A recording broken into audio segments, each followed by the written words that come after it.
ধন্যবাদ তমা আপনাকে। চট্টগ্রাম মেডিকেলে হাম রোগীর সংখ্যা কিন্তু প্রতিদিন বাড়ছে। আজকেও কিন্তু আমরা দেখছি কয়েকজনকে নতুন করে তারা ভর্তি হতে দেখেছি। এই পর্যন্ত এখন ৭৫ জনের বেশি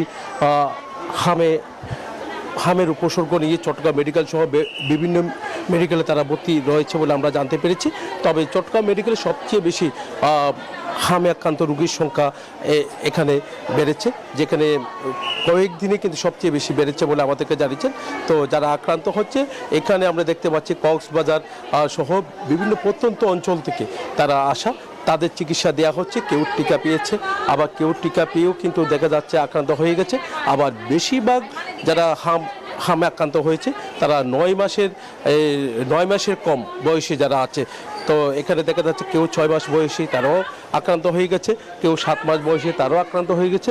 কিন্তু নিয়ম হলো কি 9 মাস বয়সী তারাই কিন্তু হামের টিকা নেবে, কিন্তু 9 মাসের কম বয়সী যারা আছে তারাই কিন্তু আক্রান্ত হচ্ছে।